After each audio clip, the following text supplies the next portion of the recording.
नमस्कार मंडळी, मी प्रवीण शंभरकर. तुम्ही पाहता खेड्यातील मुलगा. तर मंडळी, आपण आजच्या व्हिडिओमध्ये बघणार आहोत क्रांतीज्योती सावित्रीबाई फुले बाल संगोपन योजना.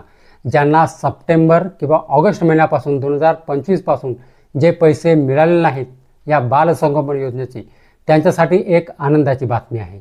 आनंदाची बातमी म्हणजे अशी की 23 मार्च 2026 पासून सायंकाळपासून या बाल संगोपन योजनेचे पैसे वाटप सुरू झाले होते.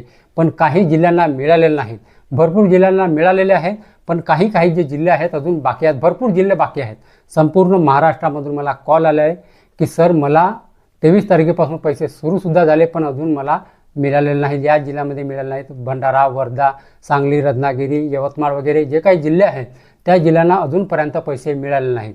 तर त्यांच्यासाठी एक आनंदाची बातमी आहे. आनंदाची बातमी म्हणजे अशी की आता 140 कोटी रुपयाचा जो निधी आहे मंजूर झालेला आहे, या त्याबद्दलचा जो GR आहे तो सुद्धा जारी झालेला आहे. तर ते जे 140 कोटीचा GR निधी जो GR आहे जो मंजूर झाला आहे, तर ते पैसे वाटप कधीपासून सुरू होणार आहे, तर ही माहिती जाणून घेण्यासाठी तुम्हाला हा व्हिडिओ जाऊन नक्की बघा. या व्हिडिओमध्ये मी सगळी माहिती दिलेली आहे आणि त्या GR मध्ये काय लिहिलेलं आहे, काय कधीपासून मिळणार आहे आणि 140 कोटी जे मंजूर झालेले आहेत ते कोणत्या कोणत्या जिल्ह्यांना मिळणार आहेत, ही सगळी माहिती मी त्या व्हिडिओमध्ये दिलेली आहे. तर तो व्हिडिओ जाऊन नक्की बघा, तेव्हाच तुम्हाला कळेल की हे जे 140 कोटी रुपये आता निधी मंजूर झालेला आहे तो कधीपासून मिळण्यास सुरुवात होणार आहे, कोणत्या जिल्ह्यांना मिळणार आहे, ही सगळी माहिती मी त्या व्हिडिओमध्ये दिलेली आहे. तो व्हिडिओ जाऊन नक्की बघा, तेव्हाच तुम्हाला कळून जाणार आहे.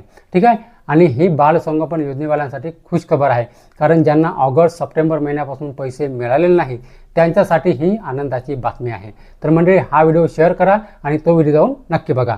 तर मंडळी, व्हिडिओ आवडला असेल तर व्हिडिओला लाईक करून माझ्या चॅनलला सबस्क्राईब करायला विसरू नका. जय हिंद, जय महाराष्ट्र.